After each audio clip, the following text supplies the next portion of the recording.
Hey, and welcome to MFFL TV. I'm your host Dylan, and today we're going to be talking about Frank Ntilikina joining the Mavs.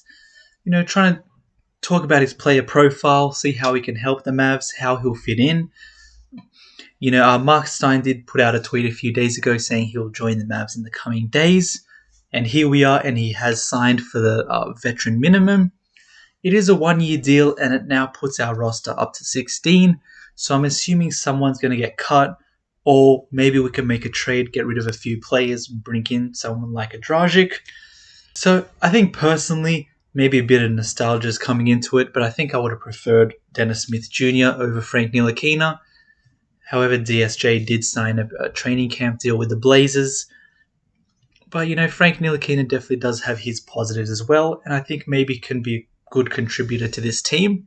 First, before any of that, let me know in the comment section below, what do you think of this signing? Are you for it? Do you think it was a waste and you don't think he's good enough? Let me know. Always keen to hear you guys' opinions as well. If you're here, like and subscribe. It really does help out the channel. And let's get straight into the video. Okay, so everyone knows about Ntilikina's offensive liabilities. He's a subpar ball handler, below average creator. He's not someone that's going to come in, run the offense, find other guys, get them involved.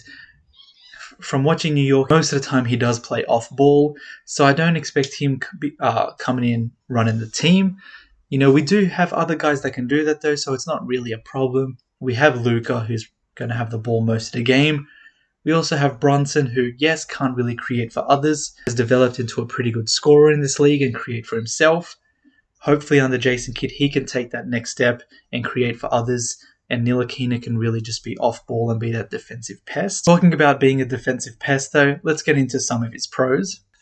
So it's pretty much all defense. He's only about 6'4", but he does have a 7'1" wingspan, so he's ridiculously lengthy.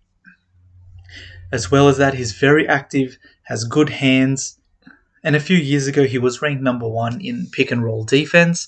Yes, it was a few years ago, but it just shows how active he is, trying to get around the screen, get back to his man, and not let an easy bucket. And I think that's really crucial. We really do need that in this team. I think often we get exposed in the pick and roll too many times, and the pick and roll ball handler just gets off an easy shot far too often. So I think Ntilikina can come on, play 5, 10, 15 minutes a game, energize the crowd, play some good defense, and try and keep us in it. As well as that, we don't really have a defensive specialist at the point guard position. Our only option at the moment before Ntilikina was really chucking Bullock or a Finney Smith on the other team's point guard and hoping they can do a job. However, I think now with Frank coming in, I think he can be that guy that whenever another team's point guard's going off, chuck Frank on him for a few minutes, try and really slow him down. In today's game, you're not going to really shut anyone down completely just because of the spacing and the foul calls, but just come in, make it tough for him, be a pest, get some few steals, get some long rebounds, find some guys in transition and just do the dirty work, and I think he can really be good at that. As well, he was a very good three-point shooter last year. He did only play 33 games, and it was about 1.5-ish three-point attempts per game. So not the best sample size.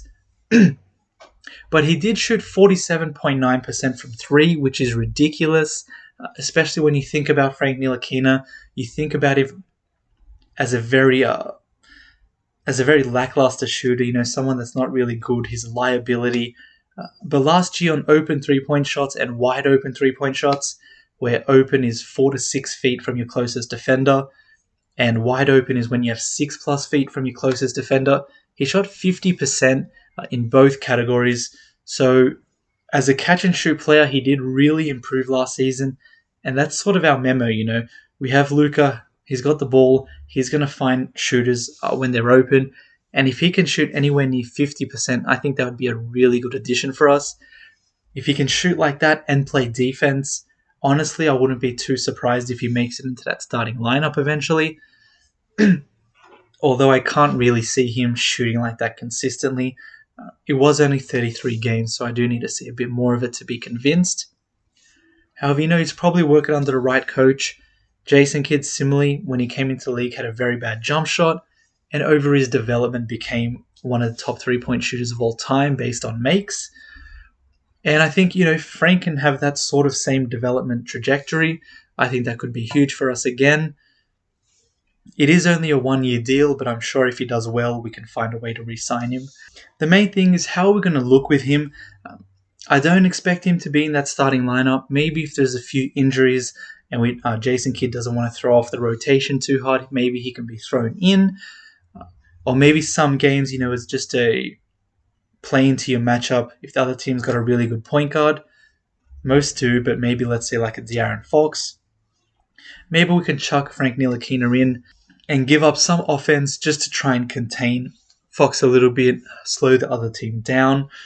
Ntilikina he's got very good hands, he can get steals, get us easy buckets in transition.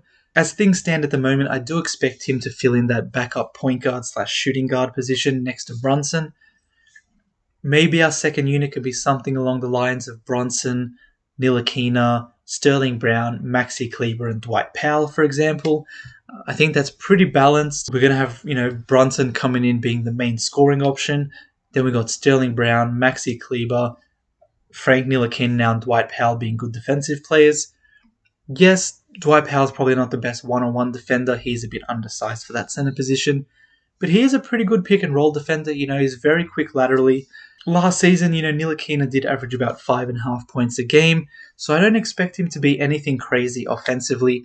If he can just come in, hit the open three when he gets it, play lockdown defense, I think that would be really valuable for us. And you could put him in multiple different lineups just because of that versatility with defense. Defense is always going to find a way to come onto the floor. He just really needs to fine-tune those offensive skills a bit. And I think this might be the right place for him as well. Jason Kidd and Sean Sweeney have great reputation developing young players. And Ntilikina, yes, he's been in the league for a while, but he is only about 23, 24, so still has a lot of time to develop. Hopefully he can work on his ball handling skills, become a better playmaker. Jason Kidd's probably one of the best players to learn that from. He constantly does talk about teaching his players or giving his players the answers to the test. So hopefully he can mold Frank Ntilikina into a more complete point guard. And if so, as a minimum, it's going to be an absolute steal. Even if it doesn't work out, it is only a 1-year vet min, so there's very low risk. And the reward is there. He can maybe come on in the playoffs, be a key part of the rotation. Wouldn't expect too much, but I think someone that's definitely serviceable. But like I always say, let me know, what do you think? Do you agree with me? Do you disagree? Do you think he was just an absolute waste? Let me know. Always love having conversations with you guys in the comments. As well, like and subscribe, and I'll see you in that next video.